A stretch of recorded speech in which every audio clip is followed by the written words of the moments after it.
on Zoom. All members of the board and the public can communicate in real time. Planning staff will provide Zoom instructions for public participation before the hearings are opened. All votes taken in the meeting will be done by roll call vote in accordance with the law. If Zoom crashes, the meeting will be continued to April 12th, 2022. Let's start the meeting by taking a roll call attendance of DRB members participating in the meeting. Paul Christensen. Present. John Hemmelgarn. Present. Nate Andrews. Here. Scott Riley, are you on yet? He's just in the waiting room, so he'll be in now. All right, we'll just wait for him to enter.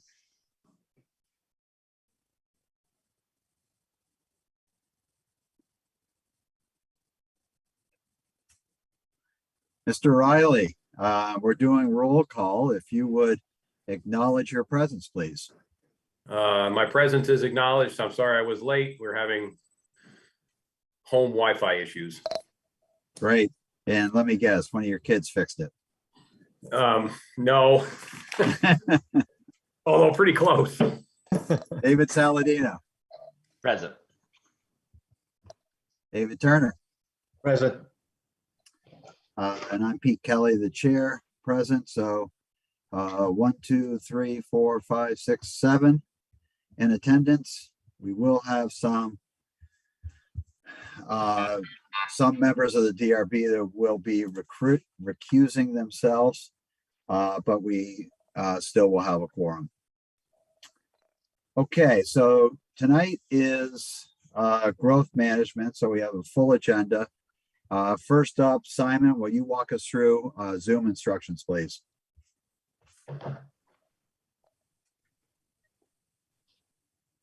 Right. Welcome to the Development Review Board. Please take a moment just to rename yourself so that your name is accurate. You can do this by clicking on the Participants button on your toolbar. That'll bring up a panel on the right-hand side of your screen. You can then hover over your name and rename yourself. Alternatively, you can just message me in the chat and I'll rename you. There are a range of features on the toolbar on your Zoom screen. Firstly, on the right, there's the mute button that turns your mic on and off. Secondly, there's the stop and start video button. That is optional. There's also the chat button, which you can use to message me if you need technical assistance during the meeting. Please note that any testimony or comment on the items must be given verbally to the DRB. We also have the reactions button, which you can use to raise your hand if you want to speak or to react to what's being said. And lastly, if you're on your telephone, you can use *9 to raise your hand if you want to speak and *6 to mute and unmute. We will be using screen share this evening. This is so that everyone can look at the same documents. We do recommend you use the side-by-side mode. That allows you to see both the volume and the video of the person speaking. Normally Zoom does default to side-by-side mode, but if not, you can click on the View Options tab, which will be at the very top of your screen, next to the green rectangle. Scrolling down to side-by-side mode and clicking on it. You can then click and drag the vertical sliders between the video and the shared screen to adjust respective sizes. And then lastly, if you are having a bad internet connection, you can try a number of things. You can try turning off your video. You can try closing other browser tabs and computer programs that you may be running. Or you can use your telephone for your speaker and microphone. And you do this by clicking the up arrow next to the mute button, clicking leave computer, and then dialing back into the meeting using the meeting ID. That's it. Okay, thank you, Simon. Okay, tonight's agenda. So this is the sequence in which we'll be going in. We'll start out with a public forum. That's an opportunity for anyone to comment on things that are not on tonight's agenda. We'll circle back to that in a minute. The next item is under other business, and that's an appeal of a certificate of compliance. And we're going to, that should be brief. We're going to do that before we go into the growth management actual review of a number of projects. Then staff is going to give us a growth management overview for the benefit of all on tonight's call. Then we're going to go into individual hearings for each project, the staff report, board questions, applicant comments, and public comments on the scoring. It's on the scoring of the project, and Emily will give an overview of kind of the limits of what we want to talk about in tonight's hearing when she provides a growth management overview.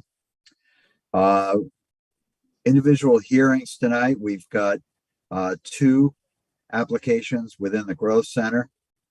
We've got 2 projects outside of the growth center, but inside the sewer service area. And then we have 1 project that is outside of the sewer service area. Then after all the hearings, we will go into deliberations.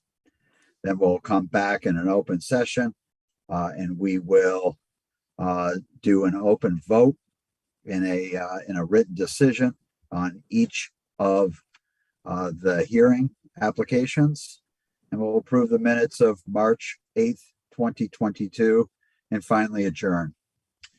So with that, we'll go to agenda item number 1, which is the public forum. This is an opportunity for anyone participating who would like to make comments on anything that's not on tonight's agenda. You can raise your hand, your virtual hand, and staff will acknowledge you.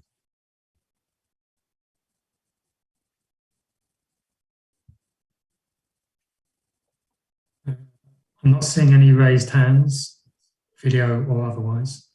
Okay, thank you, Simon. Okay, let's go into other business. This is the appeal of the certificate of compliance, 22-09 at 1505 Old Stage Road. If staff would provide an overview, please.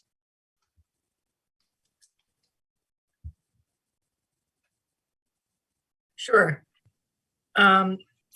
So at the last meeting that we discussed this, Mr. Phelan had presented his landscape plan as you had requested for your review. And it seemed that there were still some questions about the landscape plan and some need for further clarification with regard to the size of plantings and the plantings that are existing on site and the plantings that are proposed for the spring. So Mr. Phelan has indicated the proposed plantings as the colored circles, balsam fir and redwig dogwood. He's also made some notations about not using heavy equipment to remove invasives. He's just going to hand cut the invasives and use herbicide to avoid impacting the buffer.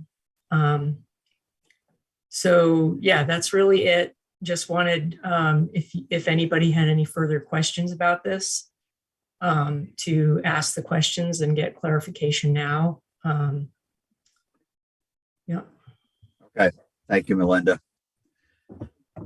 Okay, so DRB members, you've had an opportunity to take a look at this updated plan.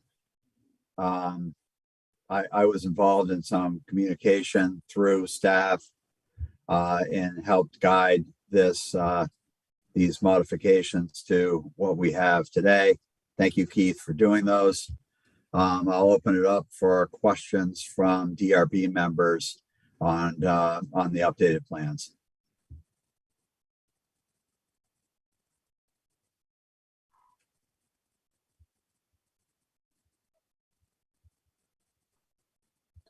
So, Pete, I would just a clarification on where it says key to plant symbols. It talks about existing trees being circumference larger than 12 to 16 inches. I'm just looking for a little clarification on what does that mean? Does that mean all those trees are bigger than 16 inches? They're bigger than 12 inches? How big are those trees? Why aren't they all identified by what size they are? Are some of them bigger than 16 inches? Are all of them bigger than 16 inches? It's a funny phrase. It doesn't. Or doesn't do mean all very- of them fall into that range between 12 and Right, 16? but it says that they're larger than 12 to 16 inches, which is an odd statement. Yeah, that is. Keith, could you please provide clarification on intent of that statement, please? Sure. There are more than what you see on the plan in the buffer zone. It's just there's so many that our landscape designer, yeah, the wording isn't perfect. Let's say they're 12 inches or larger. The ones that she indicated on the plan, the circumference of the trunk. But there are others that are smaller than that aren't even indicated on the plan. So all the trees that are bigger than 12 inches are indicated on the plan. Yes. So that really should just say circumference is larger than 12 inches. Right.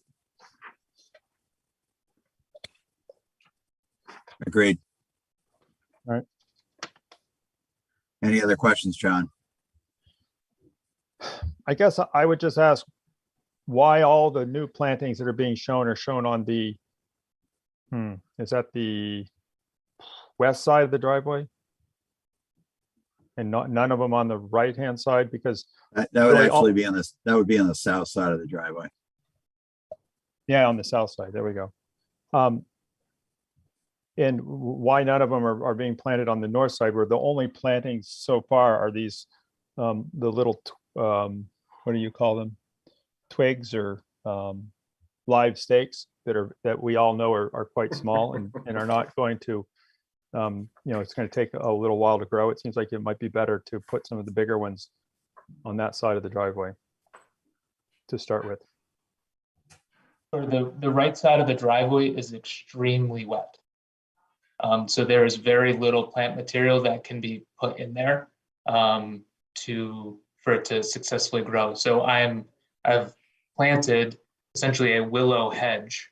The only way to get the willows, like I mentioned in the last meeting, was to get them via live stake. They're very quick growers, and that's going to effectively create a full hedge right along the driveway, or right along the road.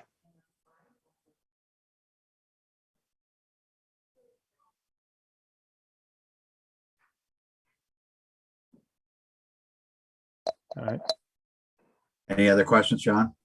no, DRB members, any further questions?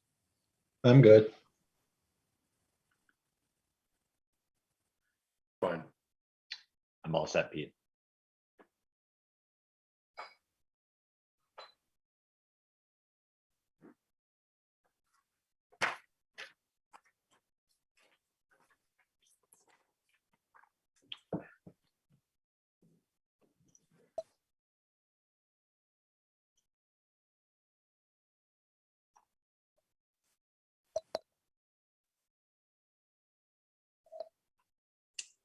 Yeah, I'm good too. Okay. I guess, yeah, but one quick question though, are you able to tell if the cuttings survived the winter yet?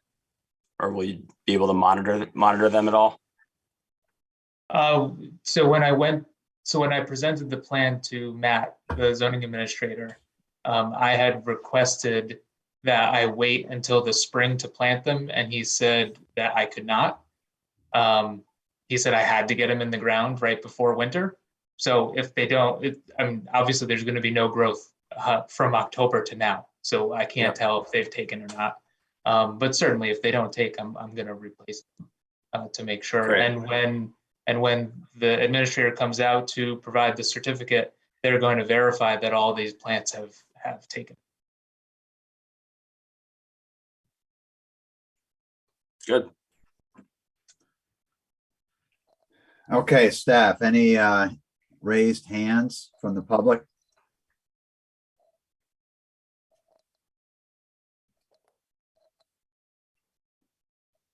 No raised hands. Okay. All right. Very good. If nobody has any other questions, we're gonna move on the agenda. We will take this under advisement and deliberative session. Okay. Next up is growth management overview from the staff. Emily. Hey, everybody. Hi, Emily. So I'm going to begin tonight by giving a little brief overview of the role of the Development Review Board. Development Review Board is responsible for administering the rules known as the Unified Development Bylaws or zoning bylaws. These rules are written by the Planning Commission and they're approved by the Select Board. The DRB's role is to interpret and enforce the zoning bylaw rules. Development goes through many phases of review before getting its final permits. It begins with pre-application. Pre-application is required for a residential project to proceed to growth management. After a residential project receives growth management, then it proceeds to discretionary permit. Discretionary permit is the phase of review where full site engineering is required and the details of street design, water sewer lines, landscaping, stormwater, architectural design where applicable. That all happens at discretionary permit phase. Pre-application and growth management are based on concept plans and the applicant's completed questionnaire document.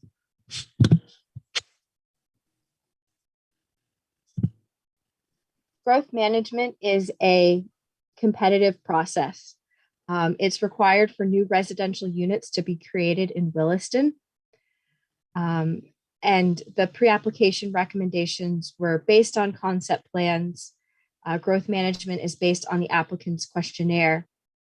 And it is common for projects to change slightly between these three phases as more detail is brought to the table. Representations made at growth management by the applicant are binding and they must be fulfilled at discretionary permit. If changes are proposed at discretionary permit that significantly alter the score, the project may not be approvable. For example, if they pledge affordable housing, but then fail to provide it at discretionary permit, they would need to begin the process again with pre-application. That's why we send out the questionnaires to applicants early in January. We go back and forth with them about what these criteria mean, what the commitments would mean to their project as they move forward, so that everybody goes into growth management eyes wide open about how this will influence their discretionary permit application. I will note in the bylaw, for the purposes of growth management and density, we use a dwelling unit equivalent. You'll see the DUE abbreviation throughout these documents. Dwelling unit equivalent is a 2-bedroom or greater bedroom unit, and a half a dwelling unit equivalent is a studio or 1-bedroom unit. There are some highlights to note for this year in 2022. New, we are providing a staff scoring matrix and an explanation that shows how staff has come to provide a proposed score to provide more transparency to the DRB about the proposed score. The DRB also has the option this year to shift units to the growth center. The statement in the bylaw is the DRB may shift available units from areas outside of the growth center to propose residential and mixed-use developments within the growth center. There's no other rules or guidance provided in the bylaw. However, staff recommends shifting the fiscal year 2023 units from the agro, from the outside the sewer service area into the growth center. We don't recommend shifting any from the sewer service area outside the growth area, basically the residential zoning district, because that area is highly competitive this year. The DRB hasn't had to shift units to the growth center the past several years because it's it's been fairly quiet. Finney Crossing has received all its allocation. I believe Cottonwood Crossing has also received all its allocation. So it's only this year with the new project that this requirement comes back into play. And new this year is a highlighted focus on the competitive ranking. So growth management is only competitive when 2 or more projects within the same area are seeking allocation. And it's very competitive when they're seeking more units than are available in that area. What the bylaw says is the DRB may make partial allocations to create an equitable division when subdivisions have a score that is equal or essentially equal. This year, the proposed score for Summerfield is higher than the Trinity score, and that's why there's a different distribution of units for those projects. The review process, so staff does most of the heavy lifting. There's a lot of allocation rules in Chapter 11 about the number of units in each growth area, both affordable and market. So we set up this table every year to follow the rules of growth management. You'll notice that there are some cells that are shaded dark gray. That means that those units are frozen.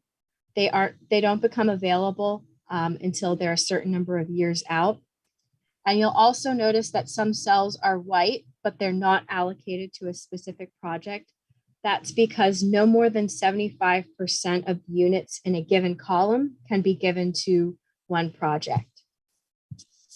And those notes are highlighted below. The DRB has this table printed out on pink paper. I know it's very hard to read on the screen share. It is posted on our website as well. There are some exemptions to growth management. Tonight, one of those exemptions can be used where a project scored below the 30-point minimum and qualifies as a minor subdivision. And the following tables are the allocation request and the allocation that's proposed by staff. We'll go through the proposed scores and the proposed allocation schedules during each project's hearing. Before I wrap up, I do want to remind the DRB about some of those evaluation and ranking rules. That following the public hearing, the DRBs evaluate and ranks the subdivisions using those criteria established in Chapter 11. So there's specific criteria for each of the 3 zones. Staff proposes a score based on those criteria, and then the projects are ranked based on that score. Where there's 2 or more projects competing in an area, the allocation schedule has been awarded to favor the higher scoring project. And for folks who are in attendance tonight, public comment that is focused on the applicant's questionnaire, the scoring criteria, or why staff recommended a proposed score is most useful. Comments about school impact, traffic, road design, those questions are more appropriate for the discretionary permit hearing that will follow in the coming months. Thank you. Thank you, Emily. Okay, so the rhythm that we're going to follow is that staff is going to provide an overview of each application, the methodology used within their scoring, the proposed allocation, and then the applicant will have an opportunity to comment on staff's proposal. The DRB will ask questions, and then we will go into an open public comment time. And I actually had those questions. I had that slightly backwards. It's staff report, then board questions, then applicant comment, and then public comment. And so we're going to do the same rhythm for each of the applications tonight. And then post that, we will go into deliberations. So with that, up first is DP 21-12, Gray Birch LLC.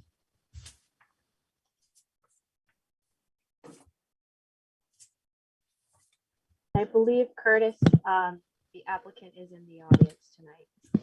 Yeah, if the applicant could identify themselves, please. Anyone representing the applicant, please identify yourself and state your name and address for the record, please. Yes, this is Curtis Truesdale. I'm on the call only by myself. And do you want the address of the project or personal address? Personal address, please.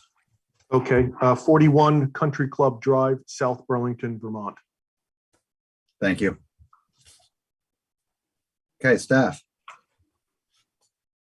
Okay, so this is DP number 21-12, Graybirch LLC. They're requesting half a unit of allocation for a one-bedroom apartment at 147 Knight Lane, located in the Taft Corners zoning district. The mixed-use property has one existing one-bedroom unit that will remain and 4 existing commercial units. An existing commercial unit will be converted to the apartment unit. Staff is recommending a score of 33 points, 10 points for offer housing choices, 10 points for neighborhood space, 3 points for build paths and trails, and 10 points for design for context.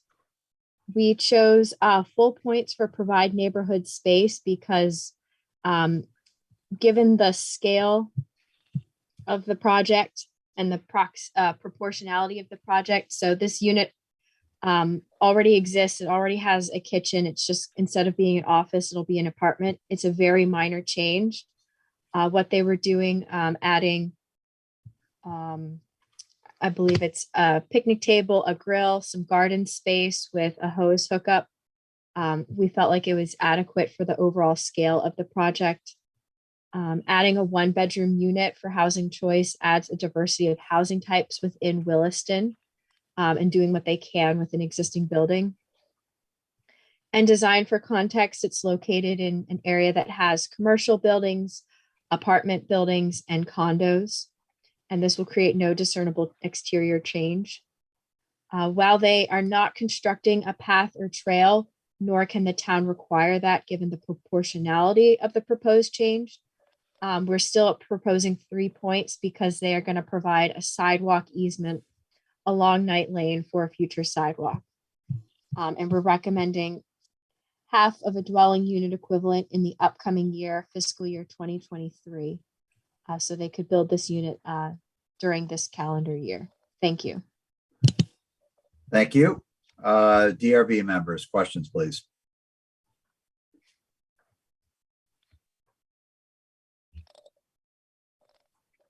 Pete, Scott, I guess my only comment is, well, 2 comments.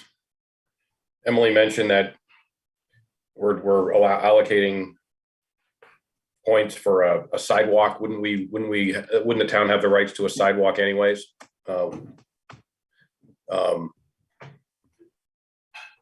Without this. And then the other thing is, it seems to me that this one falls into that category of whether it scores high or low, or doesn't make the number, although the way it's scored right now at 33 it does. But it seems to me that this one falls into that category of one of the 4 dwelling units that we have the right to give out to a project that isn't competitive. So just thought I'd throw that out there. Okay, staff, if you could address the sidewalk question, please. Yeah, so our bylaw generally pulls for requiring sidewalks when a major change is proposed, because the change they're making is on paper and they're not constructing anything new. I don't think the town, through the discretionary permit process, can request a sidewalk be built. When the discretionary permit happens, we might find out that there is enough space in existing public right-of-way for a sidewalk. But that doesn't stop them from providing an easement to give a little bit more wiggle room if the town were to build a sidewalk on Knight Lane, and they can't fit in an existing right of way, they'd have a little bit more space. Okay, thank you. Any other questions from the DRB?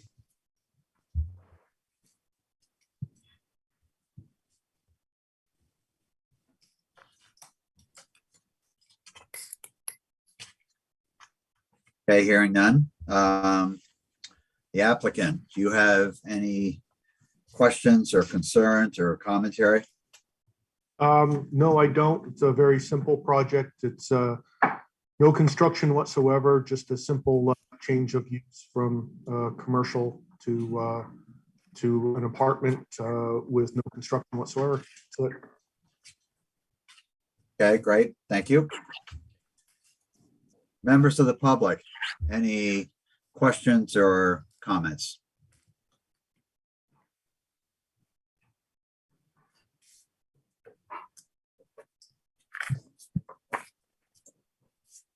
I'm not seeing any raised hands and I haven't received any chat requests to speak. Okay, thank you, Simon. Okay, last chance for DRB questions.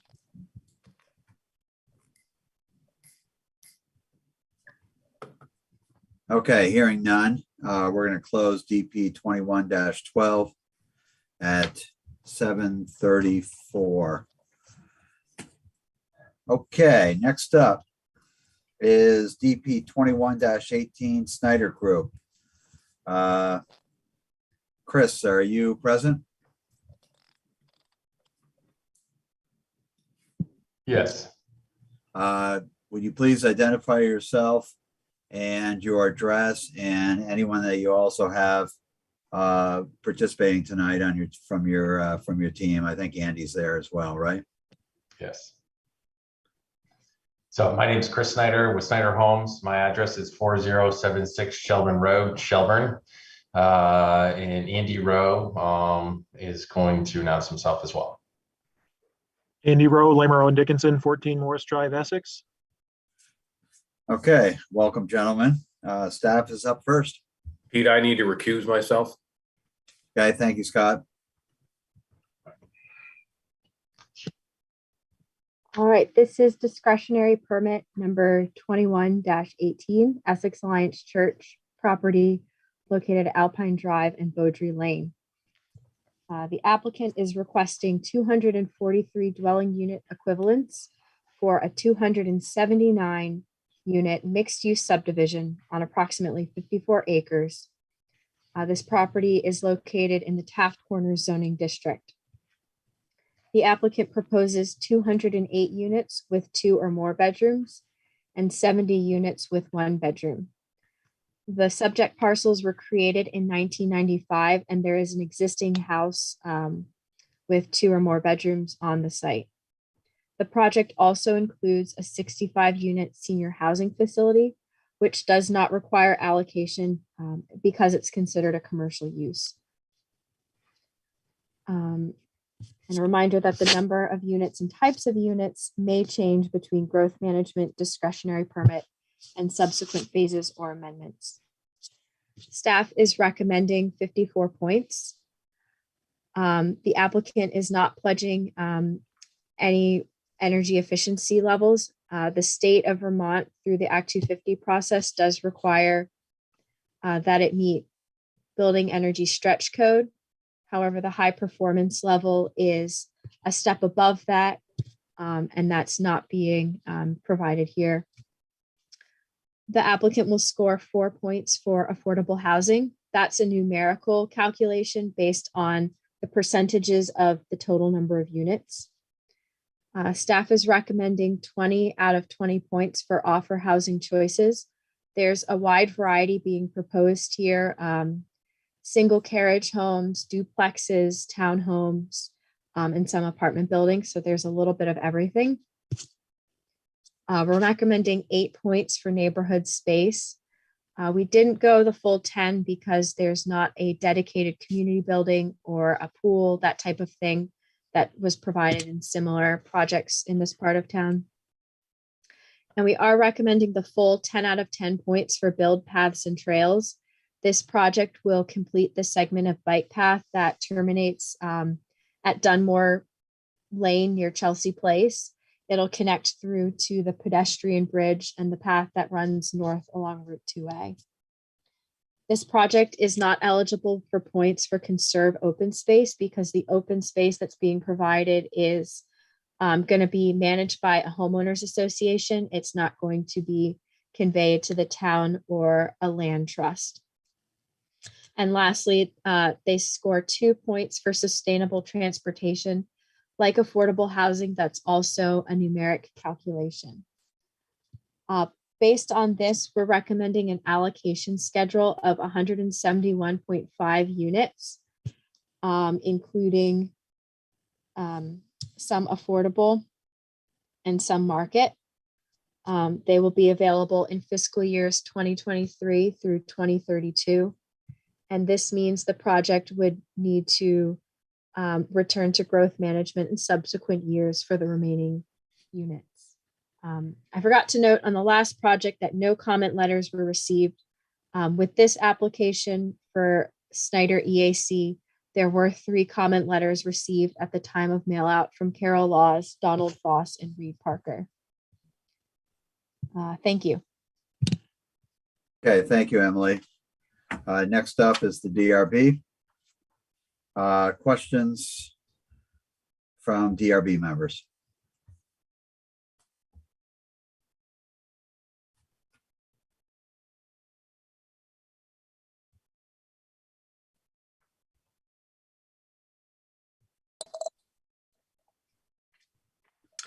This is Nathan Andrews. I'm curious, are we able to, do we know how many stories these are at this point? The multifamily? In concept, I think they'll probably be 3 stories. I think they're proposed to meet the maximum building height allowed under our current bylaw. Okay. If there are questions, do you want me to answer them, Emily? Or Yeah, does it Chris. need to be staff? I wasn't sure what the protocol was. No, thanks for asking, Chris. Yeah, go ahead and ask and answer that, please. Okay. So yes, they would be 3-story buildings would be the maximum height based upon the current land development regulations and zoning heights. And there'd be a mix of 1-story, 2-story, and 3-story buildings on the property. Got it. So can you walk us through our carriage homes, 1-story, duplexes, 2? Yes. Okay. Pretty much. That's a good rule of thumb. And then there's some townhomes that'll be 3-story because there'll be garage underneath the living spaces. Okay. Thanks. Yeah. Other Emily, questions from the board? a question for Emily. Sorry if I missed this, but can you explain how you got to the 171 number? How you got from 243 to 171? Yeah.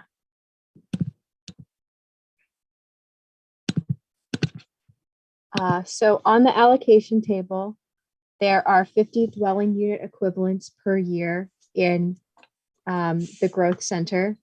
13 are reserved as affordable and 37 are market rate. Making sure that in each column, Snyder got no more than 75% of the cells that are white. We were able to fill out this table.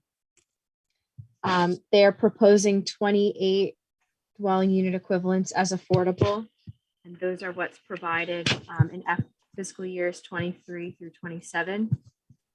You'll note in the first column for FY23, there are units with stars next to them instead of a number. That's where we're proposing that shift to the growth center. So you'll see units in the ag-rural section on page 2 that say shift to growth center, and we're moving those to say Snyder EAC. And then we make sure no more than 75% in each column, add it all up, and we get 171.5. Got it.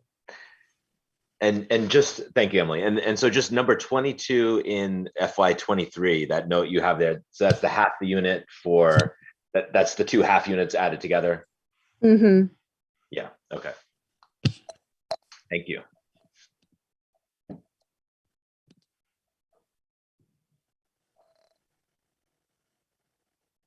Other questions from the board?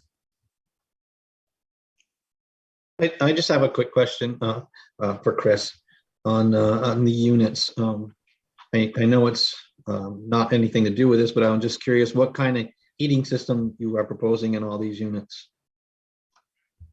So in the homes, the for sale homes, we'll have a forced hot air furnace that would be, meet the current efficiency ratings or necessary efficiency ratings. So forced hot air in those, and then in the apartment buildings, we typically use a boiler system with a backup mini splits for air conditioning. Okay, thank you. Okay, any other questions from the board? Okay, Chris and Andy, any comments on what's been proposed by staff?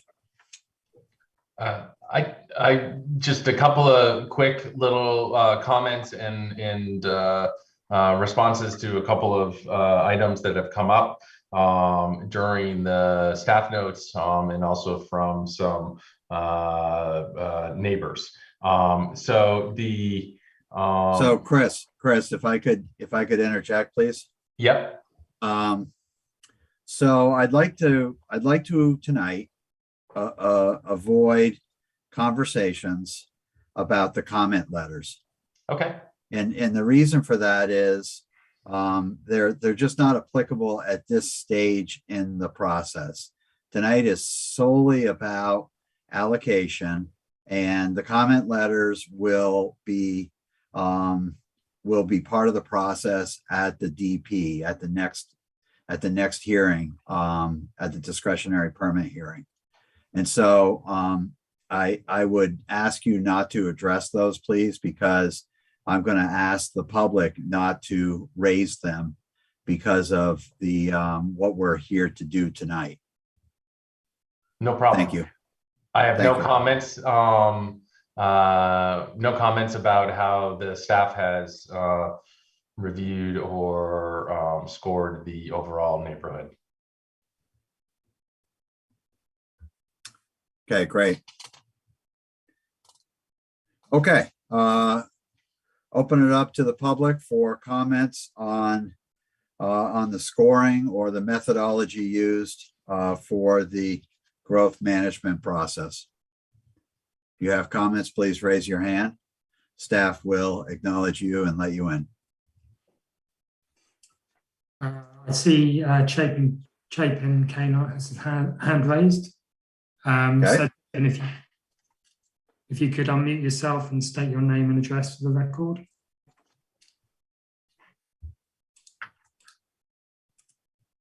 Hello, Chapin Kaner, 77 Penny Lane in Williston. And I just wanted to make a comment, which Mr. Snyder has heard me make in planning commission meetings about, but it's related to the scoring on paths and trails. If you look at the last page of the questionnaire form from Mr. Snyder and the layout, the way that the rec path that currently comes from the Winooski River down and across Allen Brook, the way that's connected to the part of it that's already built in the Finney Crossing section up to Dunsmore or Chelsea Place. So basically from the upper left to the lower right is they were given credit for connecting that path. But I want to point out that that path's entire length from the Winooski River to the start of this development and from the end of this development to Route 2 is a separate rec path.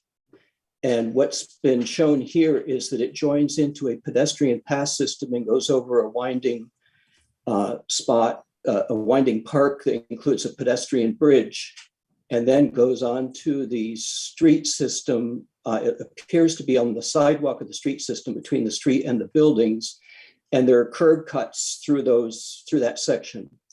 And so to me, this is a significant interruption of the existing and planned path system in that somebody who's traveling from Essex Junction to Taft Corners on this path is taken through this residential area at a much lower velocity and a much different type of path than what was envisaged by the town when it supported having a single-use separate rec path going from Essex Junction to Route 2. That's my comment, so I would not have scored it the way it was scored. Thank you. Thank you. Any other raised hands, Simon?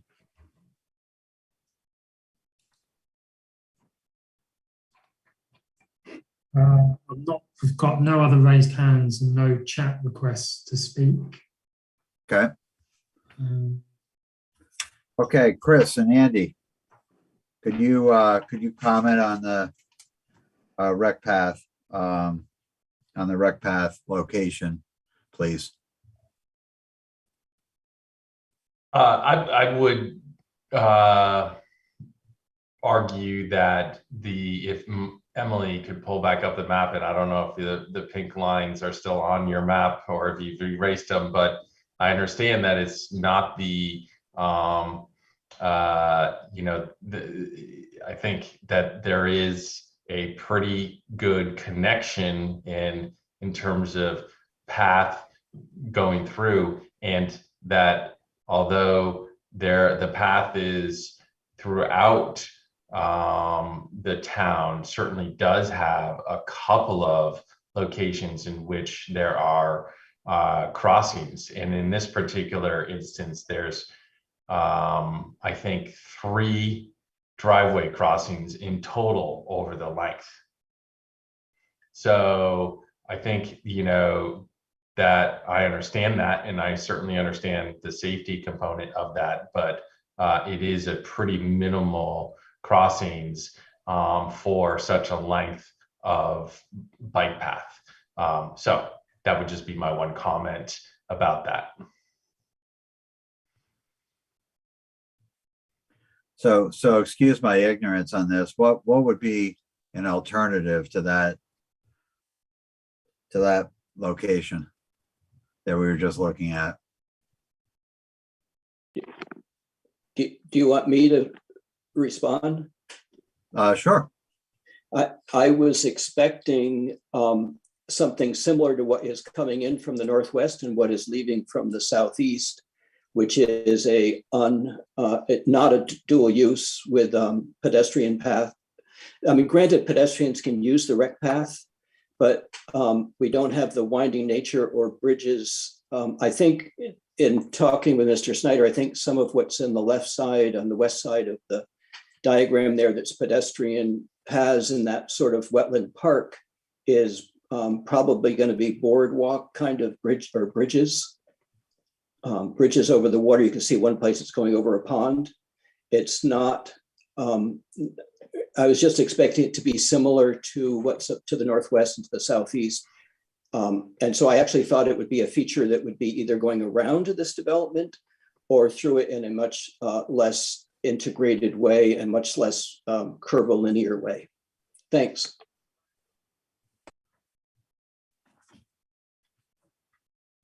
Okay, any board questions on this topic?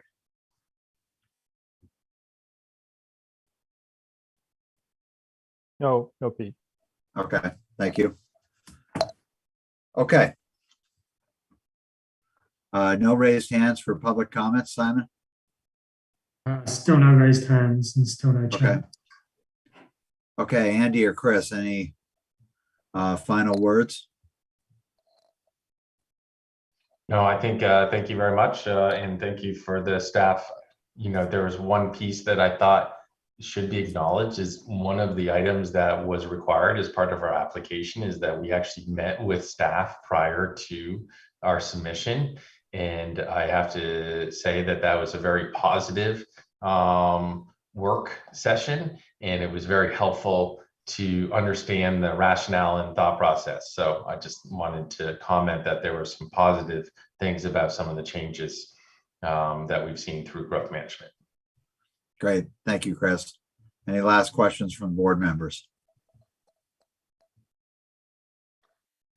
No. Okay, hearing none. 7:53, I'm going to close DP 21-18. Thank you. Okay, next up is DP 20-18.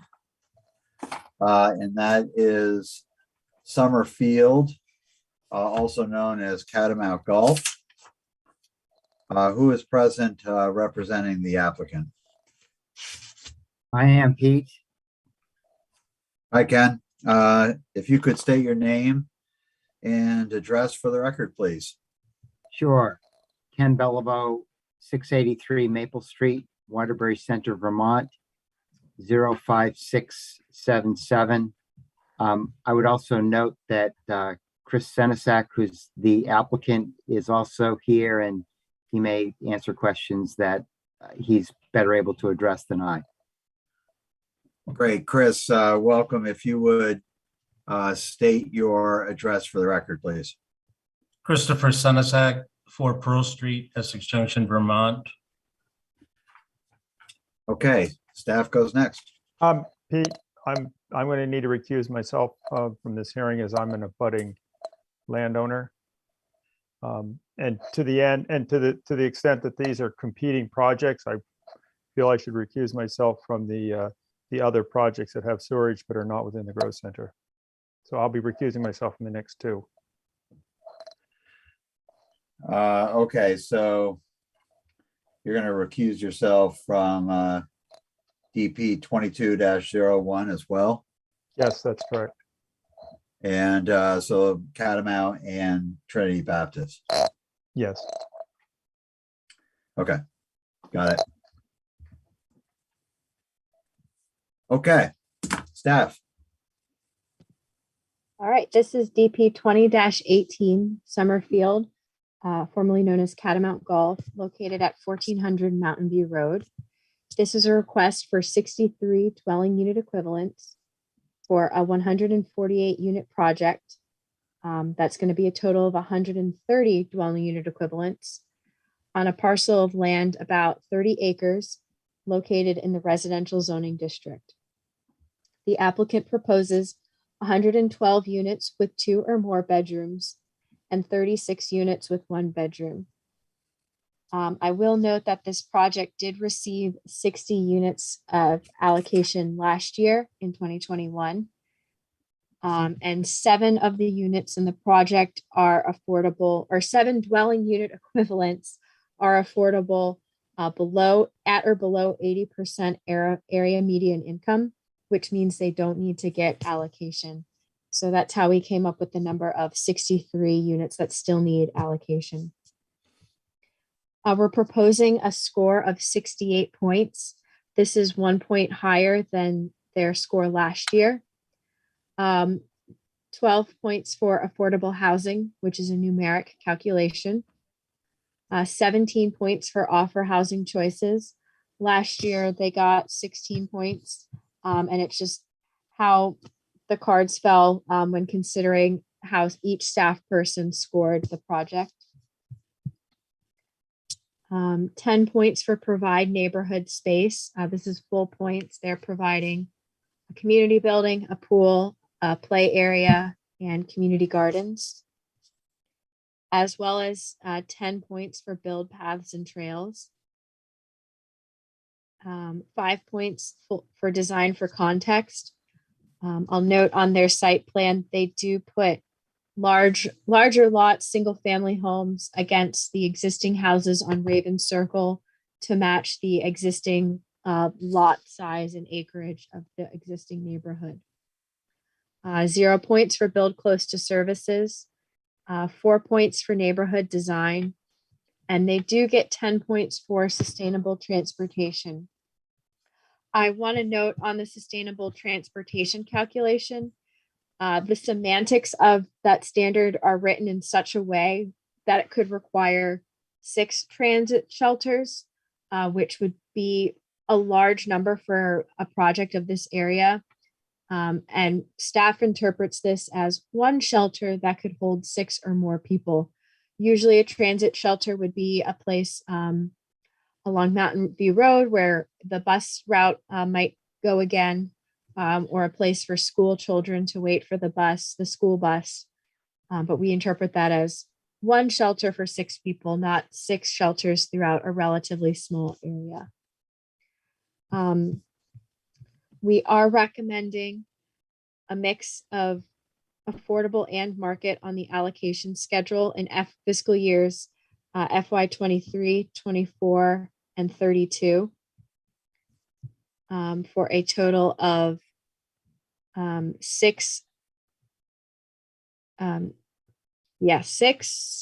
affordable and 3 affordable and 13 market rate for a total of 16 dwelling unit equivalents on this table. And they'll need to return in future fiscal years for 47 dwelling unit equivalents, 1 affordable, and then 46 market. Okay, thank you, Emily. DRB members, questions?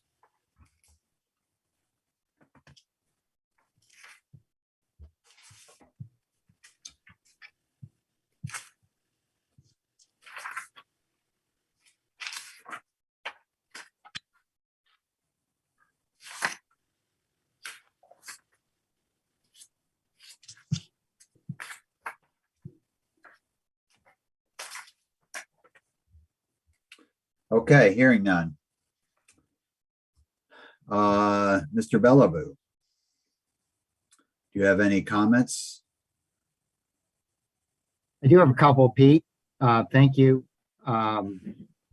We certainly appreciate the staff giving us 1 extra point in the scoring this year than last year. On a slightly more serious note, the consistency in scoring from year to year, and I did talk to Matt and said that they scored it fresh. They didn't look at the old score prior to doing the scoring, is quite striking. And so, you know, kudos for that. I would note a couple of points.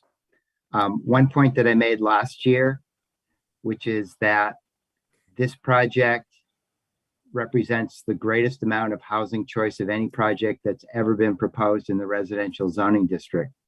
And so it sort of begs the question as to why it wouldn't get more points on the housing choice criteria, given the statement that I just made. Now, in the long run, it may not make any difference in terms of what allocation we might get, but I would just make the comment. If, you know, the scoring is going to be done on some sort of a technical basis, that it seems to me that's something that should be noted for the record. And so I would note that. Not so much in terms of the scoring, but I would like to make the point relative to the proposed allocation. Earlier in the meeting, Emily made a comment about the difference in the amount of allocation for this project and Trinity Baptist Church as being attributed to the difference in the proposed scoring. So this project has a proposed scoring that's almost twice as high as the proposed scoring for Trinity Baptist. If you do the math, which I did a little bit earlier, the percentage of units being requested and the number of units getting allocation are virtually the same. So roughly about 25%. So I'll just sort of note that in this project, the applicant has taken great pains to really try to address as many of the items that are heavily incentivized under the town's growth management system.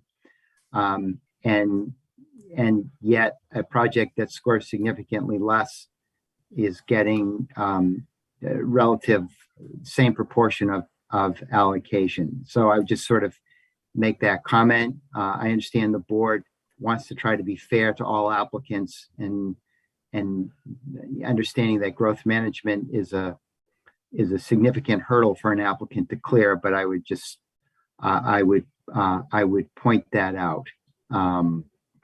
Otherwise, those are my comments. Thank you. Okay, thank you, Ken.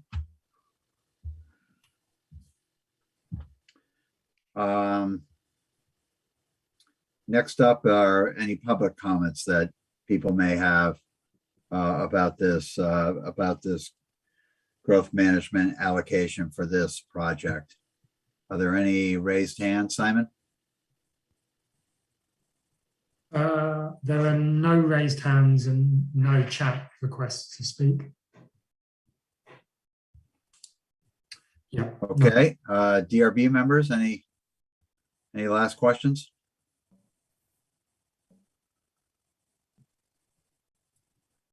Ken or Chris, any last comments? No comments. Okay. I'm good, Pete. Thank you. I would like to note on the way the allocation table was done, we did give Catamount the full amount of allocation it could receive based on the allocation rules, which is no more than 75% of the units available in a given fiscal year and in 3 allocation areas may go to any one project.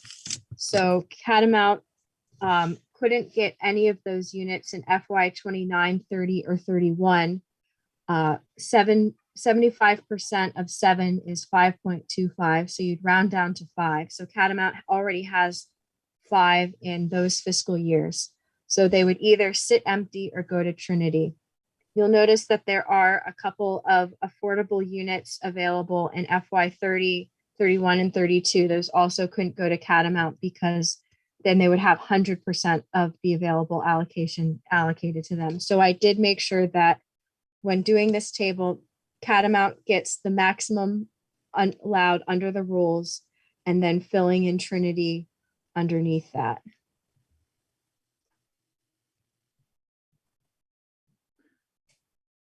Thank you, Emily. Any comments on that, Ken, or are you satisfied with that? Well, I think, Emily's comments technically, I think, are accurate, and I understand that. And I know that some of this is beyond the control of the board.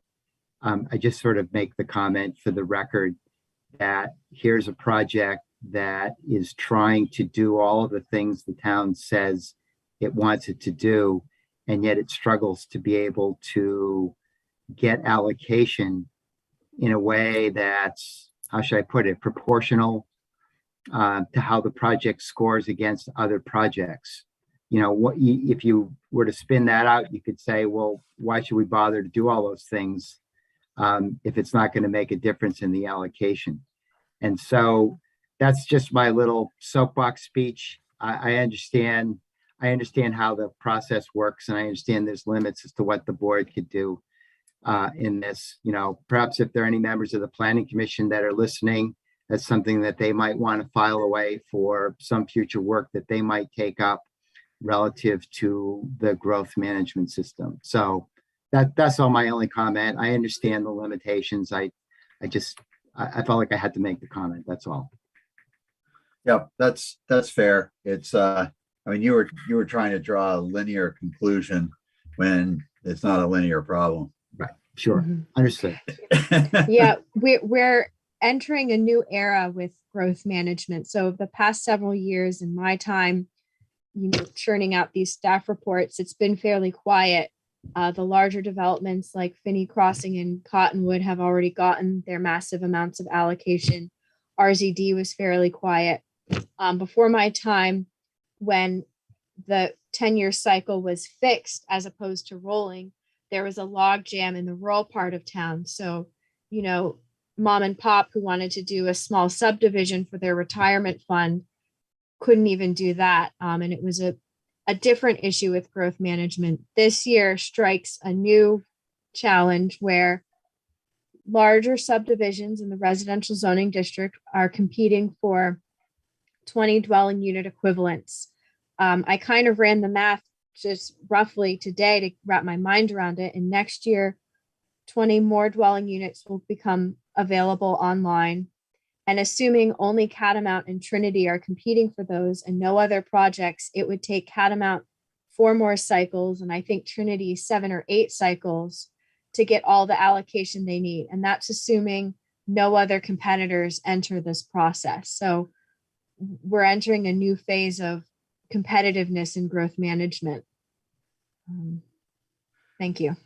So I think the takeaway from that is that this needs to be revisited by the planning commission. But again, the DRB does not make the rules All we do is implement rules that are given to us by others. Mhm. But it has absolutely identified something that needs to have further discussion. No question about it. Okay, any other comments by anyone?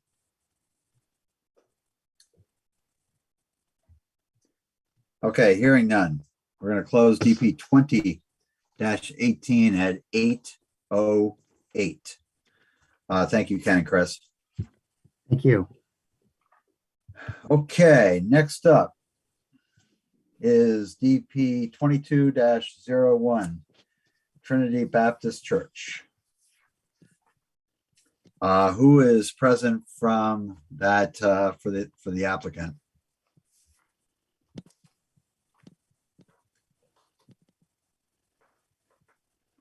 David Burke is. Can you unmute him? Great. Name and address, please, for the record.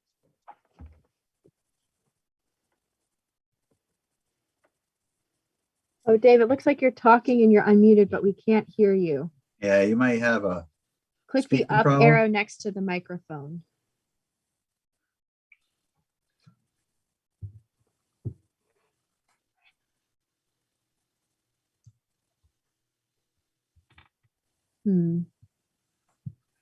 That's okay. You can just comment in the chat. It looks like Brian Courier is also here. Is he representing this application too? Hey, Emily, yes, I can represent as well as Dave. Okay. Brian, if you could identify yourself and who you're with and your address, please, for the record. Thank you. Yep, Brian Courier, Larry Burke Civil Associates, 13 Corporate Drive, Essex, Vermont. I'm here with David Burke, same address. Also Stacy Barton and Randy Boardman. I'll let them give their addresses.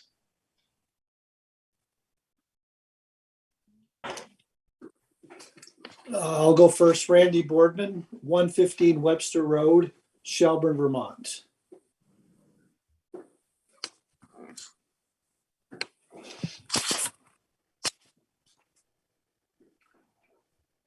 Stacy?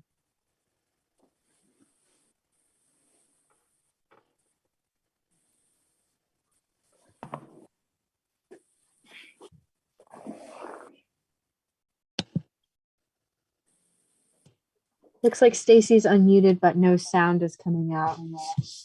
Okay. That's okay. We will continue. Staff goes next, please. All right, this is DP 22-01 Trinity Baptist Church, located at 300 Trinity Drive. This is a request for 57 units of allocation for a 58-unit residential subdivision on approximately 19 acres in the residential zoning district. All units will be 2 or more bedrooms, and there will be no 1-bedroom units. The parcel does retain its right to 1 inherent unit of allocation, so that's why they need 57 instead of 58. I believe this parcel was created in the mid-1980s before growth management began. Staff is recommending a score of 35 points. They receive 4 points for affordable housing. That's a numerical calculation. 12 points for offer housing choices. They're proposing a mix of single and duplex units. We went for 3 out of 10 points for provide neighborhood space. They're providing a gazebo and some community gardens. However, staff felt that the scale of neighborhood space that's called for by this criteria, like a community building, a pool, tennis courts, that type of thing, that the scale was not proportional to the number of units that are being proposed. We are proposing 10 out of 10 points for paths and trails. They are proposing a trailhead with parking lot to access land to the north that's owned by the town as a desired trail network facility. 3 out of 5 points for design for context because of the arrangement with the existing homes around and the church facility on one side of the parcel and then the residential on the other, as well as 3 out of 5 points for neighborhood space for a total of 35 points. It is proposing 6 dwelling unit equivalents as affordable at or below 120% of the area median income. This project did exceed the minimum score of 30 points, but it scored far lower than Summerfield of 68 points. And so we gave its allocation second on the table. It does mean it gets roughly the same number of units given those allocation rules that we just talked about. And they will need to return to growth management in subsequent years for the remaining 43 dwelling unit equivalents. We're proposing a mix of market, 6 affordable, and I think 8 market on the allocation table. Thank you. Oh, wait, I do want to note one thing for Trinity Baptist. In past years, before growth management was amended in 2017, you could only build units in the fiscal year they come available. Now you can construct any unit that's on the table in the first year it becomes available. So if they get a discretionary permit in FY23, they could construct the 6 affordable and 8 market that are on this table. Thank you. So that would be effective July 1, assuming that they've gone through discretionary permit. Correct. Okay. But they wouldn't be waiting out to FY23 or FY30 for those market units. Right. Got it. Okay, DRB members, questions, please.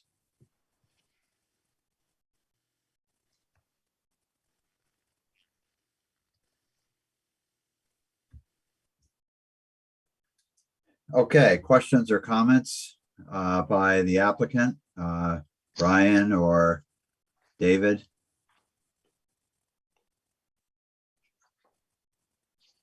We don't have anything to add. We have reviewed the staff scoring system and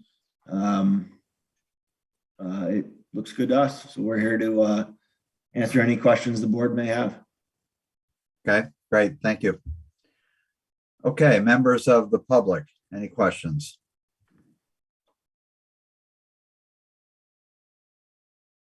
If you do have a question, please raise your hand or send me a message in the chat.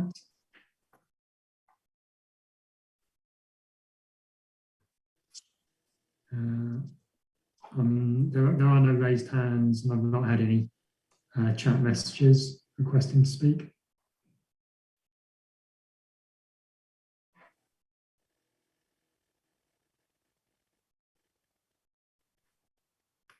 Okay, hearing none, we're going to close DP 22-01 at 8:17. Thank you. Okay, next up is DP 22-02, also Trinity Baptist Church. This is for projects outside of the sewer service area. Same group representing the applicant as the previous application, correct? That's correct. Okay, so we'll forego that formality. Staff goes next.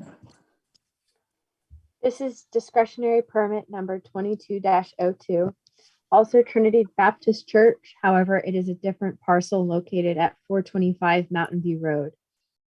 This is a request for 2 units of allocation for a 3-unit residential subdivision on an 8 plus or minus acre parcel in the agricultural rural residential zoning district. The property is currently developed with 1 dwelling and they propose 2 new dwellings. Staff recommends a score of 20 points, which is below the 30-point threshold. 10 points, full 10 out of 10 for design for context. The surroundings are single-family homes on multi-acre properties, and that's what they're proposing for the 2 new units. And 10 points for minimized visual impact, because those new units will be minimally visible from Mountain View Road. There's no topography or trees to fully buffer them to get a full 20 points. However, we didn't feel 0 points was valid either, because they're not prominent along Mountain View Road. They're going to be set back several hundred feet. So we landed on the middle score for that category. And we are recommending the DRB give its exemptions. This project is eligible for the exemptions because the base lot area is less than 10 acres and they're requesting no more than 2 units of allocation. And they would receive these 2 units in the upcoming fiscal year 2023. Thank you. Okay, thank you, Emily. DRB members, questions? Pete, I guess I would ask a couple questions. This project did not meet the minimum score, but I know in the past we've really asked people to demonstrate why they weren't able to get any more points or get closer to the minimum score. And I look at that chart and I see at least 2 areas where I think additional points are potentially available. And I'd like to hear why these projects are not pursuing either the conserve energy or affordable housing. So if the applicant would address that question, please. Okay. So as far as the conservation of energy, we are under Act 250 jurisdiction. We will be building to the required residential stretch code. However, we don't feel that meeting the Efficiency Vermont energy guidelines make this a feasible project for the church. So we're going above and beyond the typical residential building standards, energy standards, to the stretch code that's required by Act 250. We're just not taking that extra step to meet the energy efficiency regulations. And then as far as affordable housing, we're only proposing 2 new lots due to the scale of the project, making one of the lots affordable, going through the permitting process through Act 250. We didn't feel that it would make the project feasible to provide affordable housing for these lots. I guess I don't understand that answer. Well, I mean, you're providing affordable housing on the adjacent lot, which is separated from this one simply because of the dividing line between the zoning districts. So is it not possible to make at least one of these units affordable? I think the projects need to be feasible on a standalone nature rather than them being combined. They're 2 applications. They're going to follow separate tracks. Like Emily said, the other side of the project could be in the growth management section for, another 7-8 years. This project has the ability to move forward right out of the get-go. We have a long trail ahead of us as far as Act 250 permitting, all the requirements that come along with that. And at this time, we just don't feel that an affordability component is something we want to consider at this time. And with the energy conservation piece, can you be more specific about what it is that you would have to do that you feel is unreasonable?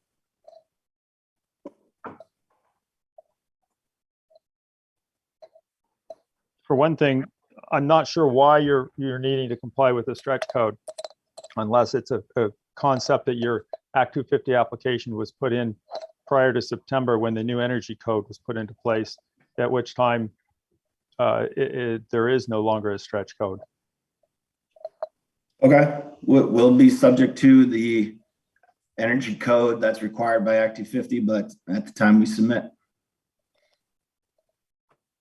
And again, I'd like to know the specifics of why you're not feeling that you're not able to achieve a single point for energy conservation. Awesome.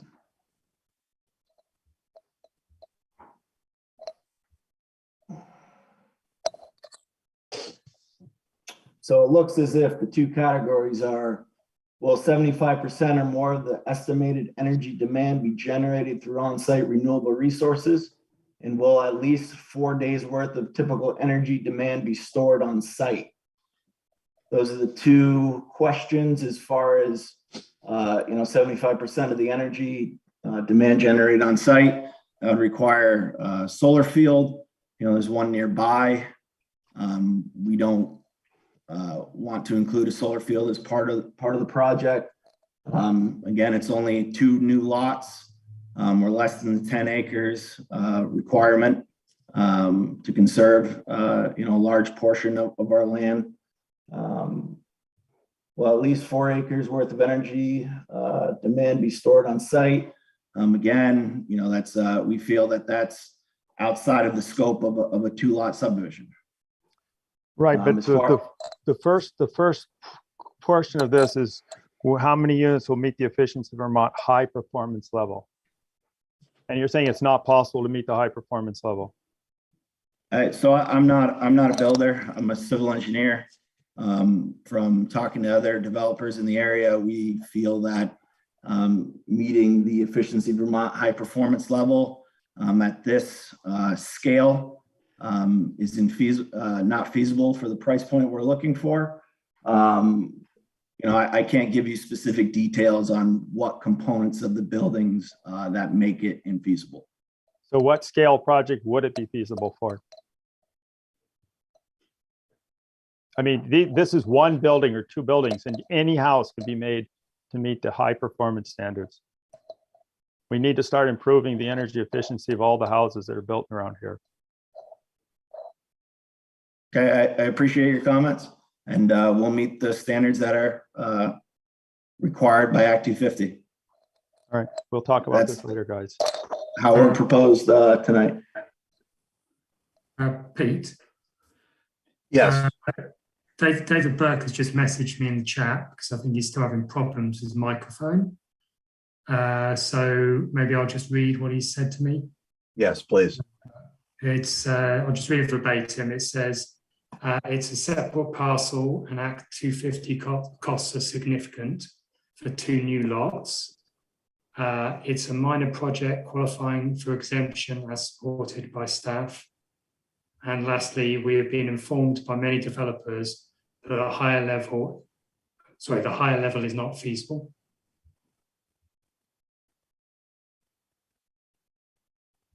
That's it. Okay.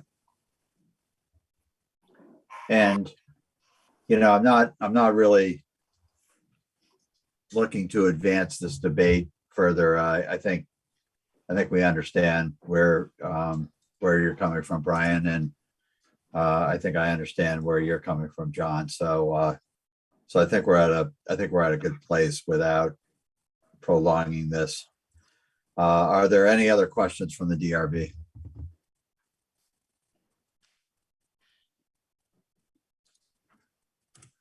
Any other questions or comments from the public? Any raised hands, Simon? No raised hands and no chats. Okay. Any last words, Brian? Nope. I'll note as a staff perspective on the conserve energy. I did have some conversations with Steve Spatz from Efficiency Vermont. He does both Efficiency Vermont and the state RBES. And the high performance level is designed to look at the state stretch code and take it a step further and push the envelope for energy efficiency. And it is more feasible for projects that are custom build, where the owner is building their own home. And it is challenging for speculative build where you're trying to market an individual lot. You might sell a lot to a different owner who builds their own home. And that creates challenges with, permit enforcement in the future. To date, there's only been one project that received a full 10 points in this category. And it's an individual homeowner in Williston who's proposing to build their dream home, where I think some of the cost associated with it is less of a concern. So there are some challenges with the conserve energy standard being feasible for more speculative build projects that we see in more traditional subdivisions. Okay, thank you, Emily. Okay, we're going to close DP 22-02 at 8:29. Okay, that concludes the review of the staff proposed scoring. We will now go into deliberations at 8:29. John Hemmelgarn, Nay. Nate Andrews, Nay. Scott Riley, Hey, Dave Saladino, Nay. Dave Turner, Yay. Pete Kelly, the chair, is a yay. 2 in favor, 5 opposed. Motion does not carry. Is there a motion for WDB 11.8 other sewer service area allocation? yes.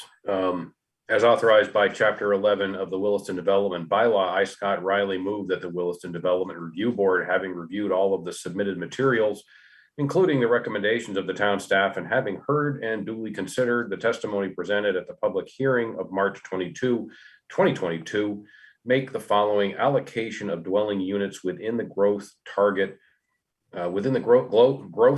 established by Chapter 5 of the Williston Comprehensive Plan with the town's other within the town's other sewer service area, as shown in Table 4, established by the Development Review Board on March 22, 2022. We are approving the points scored for DP 22-01 Trinity Baptist Church at a total of 35. We are also approving DP 20-18 Summerfield, also known as Catamount Gulf, with one change under section 11.7.3, offer of additional housing choices. The score is being changed from 17 to 20 for a final score of 71 from an originally proposed amount of 68. Thank you, Scott. Is there a second? Second. Thank you, Paul. Any further discussion? Okay. Paul Christensen, yea or nay? Yay. John Hemmelgarn is recused. Nate Andrews, Nay.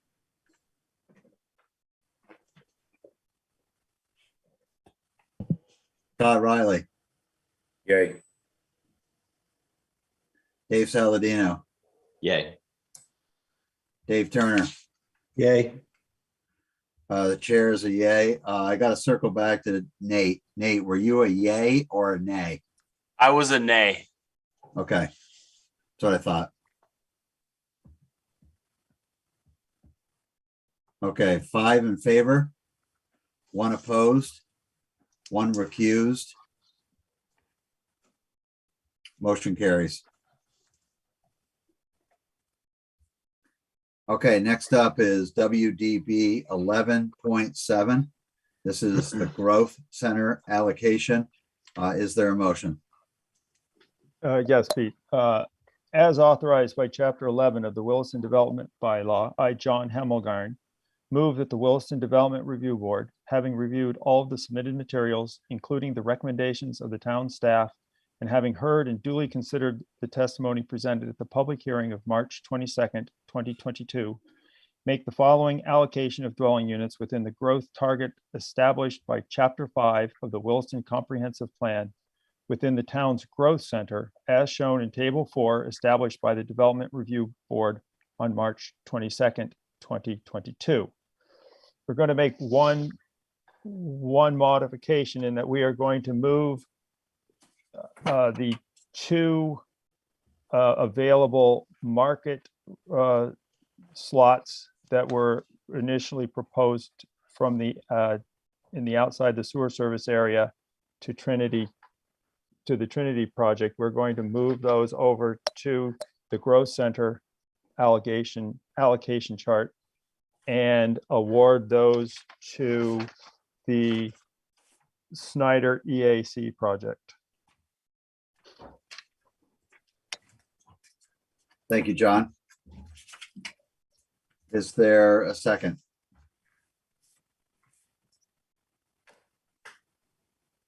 Second. Thank you, Paul. Any further discussion? Okay, yay or nay? Paul Christensen, Yay. John Hemmelgarn, Yay. Nate Andrews, Nay. Scott recused himself, Dave Saladino, Yay. Dave Turner, Yay. the chair is a yay. 5 in favor, 1 opposed, 1 member recused himself, motion carries. Okay, next up are the meeting minutes from our previous meeting. Is there a motion to approve the meeting minutes of March 8th, 2022? I'll make a motion to approve the minutes of the meeting on March 8th, 2022 as written. Thank you, Dave. Is there a second? I'll Second. second. Yep, fine. Okay, John Hemmelgarn was first in there with a second. Any further discussion? Nope. No, we're good. Okay, Paul Christensen, Yay. John Hemmelgarn, Yay. Nate Andrews, Yay. Scott Riley, Yay. Dave Saladino, Yay. Dave Turner, Yay. chair is a yay. 7 in favor, none opposed. Meeting minutes are approved. Is there any other business to bring forth tonight? Yes. On. Pete, I was looking ahead at the agenda for April 12th. It looks really, really long. There's 4 DPs and a master sign plan. And the meeting on the 26th agenda is much lighter. I'm wondering to staff whether that can at all be adjusted, because that is going to be a potentially long night, especially when one of the DPs is the catamount. I second Yeah, that. we can do that.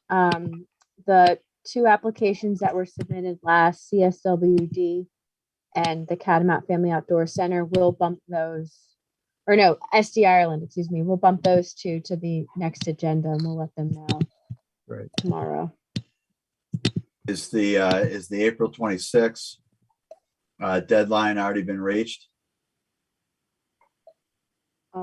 March 18th, yes. So April 12th and April 26th would each have 3 items.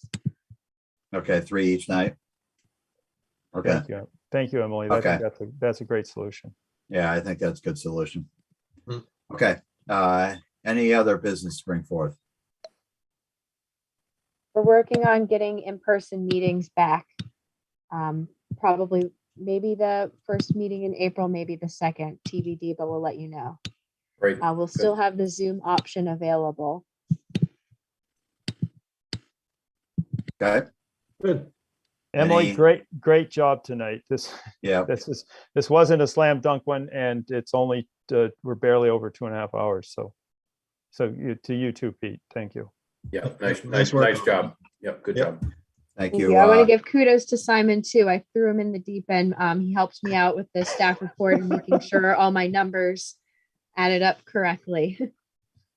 Kudos, Simon. Yeah, Simon, Well done. is this your first growth management? Mhm. That is, yeah, it was fun. Yeah, Yeah, yeah, Nate's too. it's lovely, isn't it? Yeah. This Okay, was a- anything this else was a tonight? Walk in the park. Yeah, special night. Anything else? No, Is there a no here. motion to adjourn? Motion to adjourn. So moved. Second. Okay, perfect. All in favor? Aye. Aye. Aye. Okay, thank you, everybody. Appreciate it.